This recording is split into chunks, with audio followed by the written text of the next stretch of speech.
اعوذ باللہ من الشیطان الرجیم بسم اللہ الرحمن الرحیم۔ یہ واقعہ ہے حضرت موسیٰ علیہ السلام کا کہ کس طرح حضرت موسیٰ علیہ السلام کی حضرت خضر علیہ السلام سے ملاقات ہوئی۔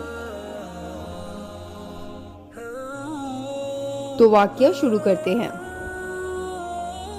ایک دفعہ آپ اپنے خادم کے ساتھ سفر کر رہے تھے کہ چلتے چلتے ایسی جگہ پہنچ گئے جہاں دو سمندر ملتے تھے۔ وہاں ان کا خادم مچھلی بھول گیا اور دونوں آگے بڑھے چلے گئے۔ کچھ دور جا کر انہوں نے اپنے خادم سے کہا، میں تھک گیا ہوں، کھانا لاؤ۔ اس نے کہا، جب چٹان پر ہم سفر کر رہے تھے تو اس مچھلی نے دریا کا راستہ لیا تھا۔ اصل میں حضرت موسیٰ علیہ السلام کو اسی جگہ کی تلاش تھی، اس لیے پھر اسی جگہ پر واپس چلے آئے۔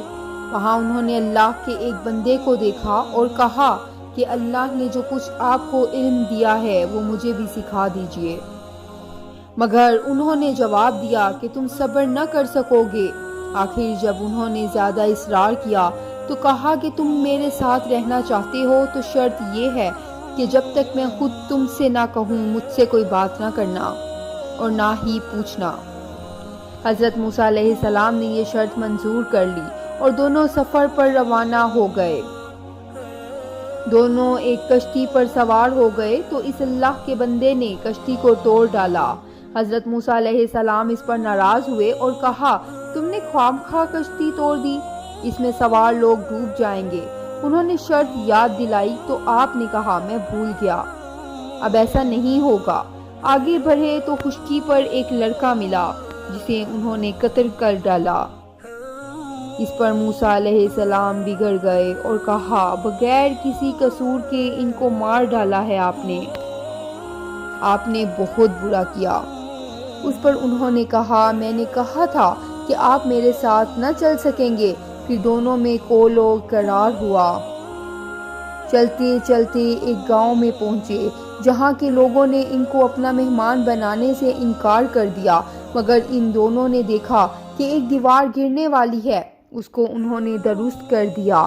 حضرت موسیٰ علیہ السلام پھر صبر نہ کر سکے اور کہا کہ اگر آپ چاہتے تو ان سے اس کام پر مزدوری مانگ لیتے۔ اللہ کے بندے نے ان سے کہا کہ اب ہم دونوں ایک ساتھ نہیں رہ سکتے، مگر جدا ہونے سے پہلے ان قصوں کا مطلب سن لیجئے۔ کشتی چند غریب آدمیوں کی تھی جو اسے کرایہ پر چلاتے تھے۔ دریا کے اس طرف کا بادشاہ زبردستی کشتیاں چھین لیا کرتا تھا۔ میں نے اس کو توڑ دیا کہ عیب دار ہونے کی وجہ سے اسے کوئی نہ لے گا۔ رہا لڑکا تو اس کے ماں باپ ایماندار تھے، مگر یہ سرکش اور کافر تھا۔ ڈر تھا کہ اس کی نافرمانی اور کفر سے ماں باپ کو تکلیف پہنچے گی۔ میں نے قتل کر دیا کہ اللہ انہیں مہربان اور نیک بیٹا عطا کرے۔ اب رہا سوال دیوار کا، تو دیوار شہر کے دو یتیم بچوں کی تھی جس کے نیچے ان کی دولت دفن تھی۔ ان کا باپ نیک تھا، اگر دیوار گر جاتی تو دوسرے لوگ ان کی دولت پر قبضہ کر لیتے۔ اللہ تعالیٰ کی مرضی یہ تھی کہ دونوں جوان ہو کر اپنا خزانہ نکال سکیں۔ یہ جو کچھ ہوا تمہارے رب کی رحمت کا نتیجہ ہے، میں نے اپنی طرف سے کچھ نہیں کیا۔ یہی وہ باتیں تھیں جن پر صبر نہ کر سکے۔ حضرت موسیٰ علیہ السلام اس کے بعد ایک عرصہ تک بنو اسرائیل کو ہدایت کرتے رہے، برائیوں سے روکتے رہے، اچھائیوں کی تاکید کرتے رہے اور آخر کار اپنے اللہ پاک سے جا ملے جس نے ان کو بھیجا تھا۔ جو قوم اللہ کی نافرمانی کرتی ہے تو ان کو تھوڑا تھوڑا عذاب دے کر خبردار کیا جاتا ہے۔ وہ اگر پھر بھی نافرمانی کرتی رہتی ہے تو اس کو کچھ عرصہ کے لیے بالکل ڈھیل دے دی جاتی ہے تاکہ وہ بالکل غفلت میں پڑ جائے۔ پھر ایک دم اللہ کا سخت عذاب آ کر اس کو بالکل ختم کر دیتا ہے۔ فرعون خود کو خدا کہلواتا تھا، بنو اسرائیل پر ظلم کرتا تھا۔ اللہ تعالیٰ نے اسی کے گھر میں موسیٰ علیہ السلام کو پلوایا اور پھر حضرت موسیٰ علیہ السلام کے ذریعہ سے اس کی قوم کو ختم کرا دیا۔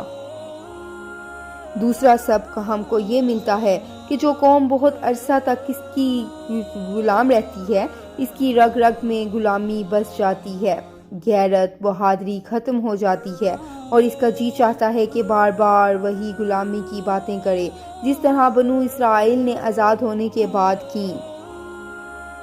تیسرا سبق ہم کو حضرت خضر علیہ السلام کے قصے سے یہ ملتا ہے کہ اللہ اپنے نیک بندوں کی حفاظت ان کی زندگی میں کرتا ہے اور ان کے مرنے کے بعد ان کی اولاد کی حفاظت کرتا رہتا ہے۔